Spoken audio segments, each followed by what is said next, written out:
Betapa kagetnya si tante dengan apa yang mereka katakan. Mereka mengatakan kalau orang tua Alif itu merupakan keluarga pesugihan. Mereka bersekutu dengan Buto Ijo.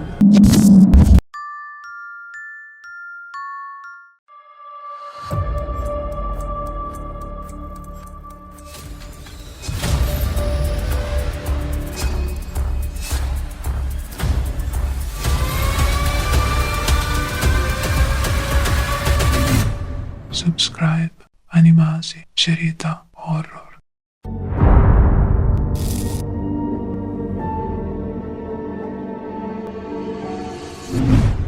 Oke, Wak, kisah yang bakal aku ceritain ini adalah cerita yang datang dari wawa aku yang bernama Ashila. Nah, cerita yang diceritakan Ashila ini adalah cerita pengalaman horor ibunya, Wak. Terima kasih ya Ashila, terima kasih Tante sudah meluangkan waktu dan sudah menambahkan koleksi cerita horor kami nih. Jadi cerita Mama Ashila ini bisa aku bilang seram ada pasti, tapi sedih juga, Wak. Nah, kenapa sedih? Jadi gini ceritanya, Wak. Nah, jadi Wak, kejadian ini terjadi pada tahun 1998 kepada mamanya Ashila yang berasal dari Bandung. Kita panggil Tante aja ya. Ketika menikah, tante ini memutuskan untuk tinggal bersama suaminya yang bekerja di Lampung Tengah, Wak. Nah, suami si tante bekerja di salah satu perusahaan di sana. Dan dari tempat kerjanya, Wak, suami tante ini sudah mendapatkan mes atau tempat tinggal gitulah. Tapi si tante nggak menginginkan tinggal di mes tersebut. Mengingat dari tempat kerja suaminya ke kota itu jauh kali. Akhirnya suaminya meminta anak buahnya untuk mencarikan si tante sebuah rumah kontrakan, Wak. Nah, tidak lama setelahnya dapatlah anak buah suaminya ini kan sebuah kontrakan di salah satu daerah di kota. Rumahnya cukup besar, Wak, dengan gaya arsitektur yang cukup menarik juga. Sekeliling rumah kontrakan itu berdindingkan kaca riben hitam besar, dan rumah itu pun terdiri dari beberapa kamar dan letak kamar mandi berada di luar rumah. Namun di sekeliling rumah itu banyak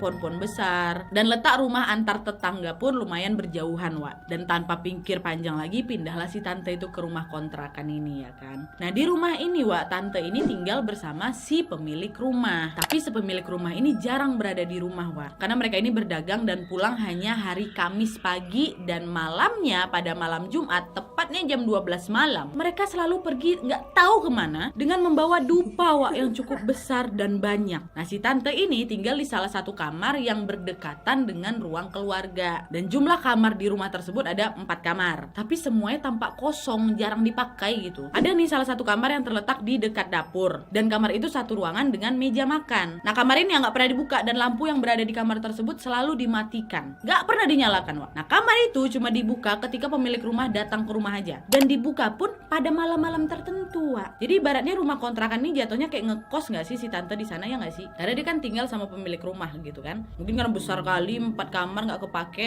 jadi si tante tinggal di situ lah ya. Dah, tinggallah di sana kan. Nah, si tante tinggal di rumah itu ya sama suaminya. Tapi suaminya tuh pulang ke rumah kontrakan hanya 3 hari sekali aja, Wak, karena urusan pekerjaan kan. Biasanya hanya pas weekend aja. Nah, tante ini selalu ditemani oleh anak bungsu si pemilik rumah, namanya Alif, bukan nama sebenarnya nih. Alif ini berusia sekitar 12 tahun. Karena memang Alif ini selalu ditinggalkan sendiri di rumah sama mama bapaknya, karena kan orang tuanya harus berdagang di kota. Makanya ibunya atau si pemilik rumah ini selalu menitipkan si Alif ke si tante. Si tante pun merasa nggak keberatan mengingat dia juga tidak memiliki siapa-siapa di situ kan, nggak ada kawan, ya udahlah sama si Alif gitu. Nah, seminggu pertama si tante tinggal di sana, beliau tidak merasakan sesuatu yang aneh, tapi si tante merasa curiga ketika yang punya rumah ini balik, karena mereka selalu masuk ke kamar yang selalu tertutup di belakang tuh, yang di dapur, sembari membawa sesaji ke dalam kamar tersebut. Dan tidak tahu kenapa si Alif ini nggak pernah tidur di kamar, padahal kamar di rumah tersebut kan banyak kan. Dia nggak pernah mau tidur di kamar, Wak. Waktu ditanya kenapa gitu kan, kok kamu nggak tidur di kamar aja? Alif bilang nggak mau, takut, saya nggak berani, kata si Alif. Dan kesialah si Alif nih, Wak, dia selalu tidur di ruang keluarga di depan kamar si tante. Nah, pada suatu hari, Wak, pemilik rumah ini pulang dari berdagangnya. Semua anggota keluarga pemilik rumah yang terdiri dari ibu, bapak, dan 4 anaknya ini memiliki sifat yang ramah ke tante. Tapi lama-kelamaan setelah beberapa minggu si tante tinggal di sana, ibu pemilik rumah ini mulai kayak ngerasa terganggu dengan keberadaan si tante yang selalu mengaji dengan suara keras di rumah tersebut. Udah mulai ngerasa aneh nih kan, Wak, si tante. tante. Nah setelah tante ini mulai curiga dan bertanya-tanya dengan kelakuan aneh si pemilik rumah, mulailah terjadi kejadian aneh di rumah itu, Wak. Malam itu tuh malam Jumat, Wak. Seperti biasa jam 12 malam kan semua pemilik rumah kecuali Alip ini pergi kan, entah kemana tuh yang buk sajen tuh. Nah si tante cuma berdua lah sama Alip di rumah. Nah pada saat itu si tante yang sedang berada di kamar mendengar terjadi keributan di dekat meja makan, dekat dengan kamar yang nggak pernah dipakai tuh, kamar misterius itu kita bilang ya. Si tante dengar kayak banyak kali anak kecil yang lagi berlarian di situ, dan terdengar seperti sedang memecahkan beberapa peralatan rumah tangga. Nah pada saat itu si tante ini tidak berpikiran yang aneh-aneh, masih positif thinking tante ini hebat ya. Tapi suasana di sana memang terasa menjadi mencekam aja gitu. Tante nggak berani kan keluar kamar, Wak. Dia main di kamar. Tapi anehnya si tante mendengar ada suara mendengkur, Wak. Ada orang gitu kali ya. Tante mikir, oh berarti si Alip masih tertidur pulas di depan TV. Tapi kok bisa ya dia tidur padahal lagi ribut gitu di belakang. Kok dia kayak gak denger apa-apa gitu. Nah suara keributan ini terus berlanjut, Wak, sampai subuh. Akhirnya pada saat jam sudah menunjukkan pukul 5:30 pagi, si tante ini barulah berani keluar kamar kan, untuk ngambil air wudhu kan, mau sholat. Nah si tante harus ke kamar mandi di belakang rumah, Wak. Dimana jika mau ke kamar mandi tersebut, tante harus melewati dapur dan kamar misterius itu. Nah ketika si tante ini keluar kamar, masuk ke ruang makan yang satu ruangan dengan kamar misterius itu, si tante terkejut karena si tante melihat ada banyak kali daun kering yang berserakan di atas meja makan, Wak, dan juga sekitar dapur. Daun kering, tapi anehnya piring dan peralatan dapur nggak berserakan, rapi ya gitu kayak biasanya. Jauh kali dari bayangan si tante tadi malam kan berisik kayak ada suara pecah-pecah kan, rapi. Dan akhirnya setelah si tante ini selesai sholat subuh, Wak, beliau pun melanjutkan membersihkan daun tuh yang berserakan itu, sembari membereskan si tante ini berpikir dari mana daun kering ini bisa masuk ya. Seraan pula di sini. Sedangkan seluruh kaca dan pintu yang ada di rumah itu tertutup. Emang ada pohon dalam rumah kan enggak? Nah setelah disapu nih, si tante pun membangunkan Alif untuk pergi ke sekolah. Lalu si tante nanya, Alif, kamu tadi malam gak dengar suara aneh? Gak ada dengar suara ribut tadi malam? Kayak suara anak kecil gitu yang lagi main di dapur, Alif? Dengan polosnya si Alif jawab, enggak dengar apa-apa saya. Gak ada. Tidak ada, Alif padahal tidur depan TV itu kan. Gak ada dengar apa-apa. Nah dari kejadian itu, si tante ini pun mulai memperkuat lagi ibadahnya, terutama ngaji yang memang sengaja dikeraskan. Bagus, Tante. Nah kejadian tadi itu, Wak, terus berulang setiap malam Jumat, malah semakin menjadi. Akhirnya si tante ini pun mulailah menceritakan apa yang dia alami kepada suaminya. Oleh suaminya gak percaya, Wak, dan selalu bilang kalau itu cuma perasaan kamu aja sayang. Kayak mana sayang, orang ada daun-daunan di situ,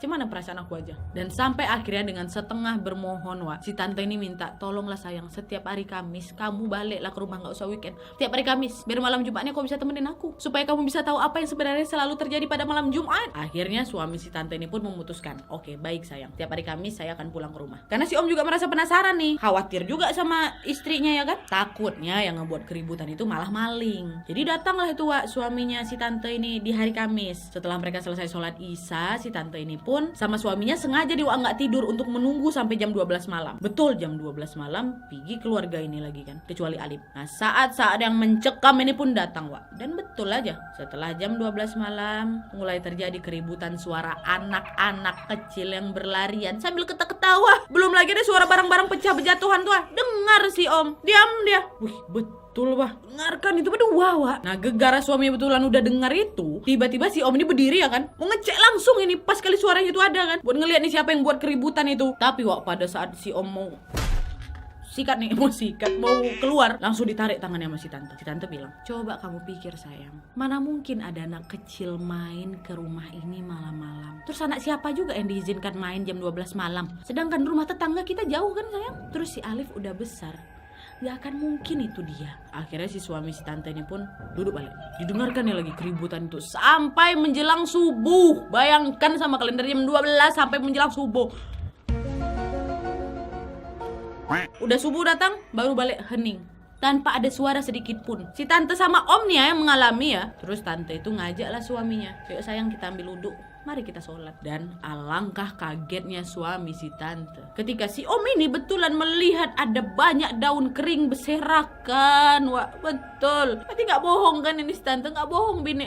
Udah akhirnya udah yuk sayang kita sholat subuh lah ini ya, seperti biasa si tante ini kan dibangunkannya Alip, bangun Lip, sekolah yuk. Disiapkannya keperluan suaminya untuk berangkat kerja ya kan. Dan setelah suami sama si Alif ini pergi, otomatis si tante balik lagi sendirian di rumah nih kan, Wak. Nah, untuk menghibur diri, si tante ini pun mulai menyibukkan diri untuk mengerjakan tugas rumah tangga. Nah, selagi si tante ini sedang nyapu setiap ruangan di rumah itu, si tante ini iseng lah coba buka pintu kamar misterius itu. Karena tumben-tumben ya pintu kamar itu tidak terkunci. Waktu itu nggak ada rasa takut sedikit pun yang dirasakan sama si tante, Wak. Mungkin karena siang atau pagi mungkin ya. Dibuka lebar-lebar pintu kamar itu, Wak. Sampai ada cahaya terang yang masuk ke dalam kamar itu, Wak. Nah, pas dibuka dan dilihat ini, Wak, isi kamar tuh berantakan kali.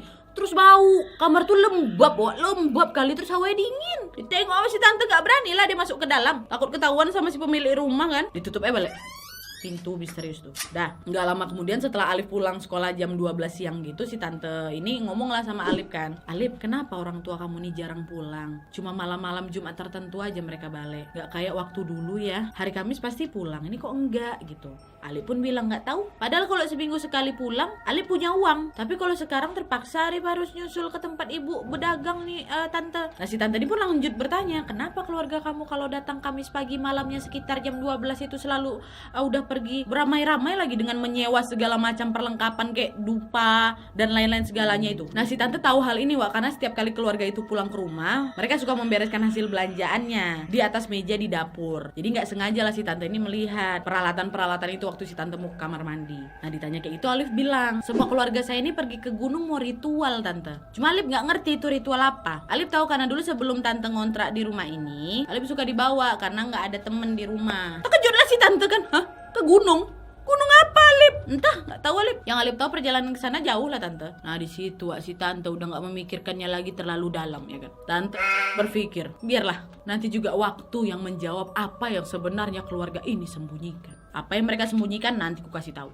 Nah, terus di suatu hari si tante ini pergilah ke pasar jalan kaki ini sendirian. Tapi anehnya para tetangga yang jarak rumahnya tidak terlalu jauh dengan rumah kontrakan itu selalu memandang ke arah tante ini dengan tatapan aneh. Seperti ada yang mau mereka sampaikan, tapi mereka ini nggak enak gitu. Nah, si tante ini pun selalu mencoba, Wak, untuk selalu menyapa dan tersenyum kepada mereka. Akhirnya lambat laun dari sana mereka pun menyuruh si tante untuk, ayo Neng, mampirlah dulu ke rumah kami singgah gitu. Dalam kelamaan si tante ini jadi seringlah berkunjung ke setiap tetangganya untuk sekedar mengirimkan sedikit makanan khas Bandung lah, bersilaturahmi lah kayak gitu, Wak. Mulai deket nih ya sama tetangga-tetangga yang rumah jauh-jauh itu. Nah, suatu hari, Wak, bapak si pemilik rumah ini semakin sering nih balik ke rumah. Dia selalu memperhatikan si tante yang makin hari selalu bertamu ke rumah tetangga ya kan. Nah, si bapak pemilik rumah ini ditegur ya si tante, Wak. Dia bilang, kamu jangan terlalu sering ya bertamu ke tetangga, karena takutnya nanti mereka bercerita nggak bener sama kamu, kata dia. Nah, si tante dengar itu ya aneh kan, emang kenapa kok keluarganya si Alif ini kayak tidak dikenal dan tidak akrab gitu loh, Wak, antar tetangga, kayak dijauhi gitu loh. Si tante nggak tahu pada saat itu apa penyebabnya. Dia pun sempat bertanya, Wak, sama bapak si pemilik rumah itu, kenapa saya nggak boleh bertemu sama tetangga, Pak? Nah, si bapak ini, Wak, cuma ditanya kayak gitu dibentak si tante. Dah lah, jangan banyak tanya, kau ikutin aja ngapa, digituin. Nah, tapi karena reaksi bapak pemilik rumah kayak gitu ya kan, makin penasaran lah ini tante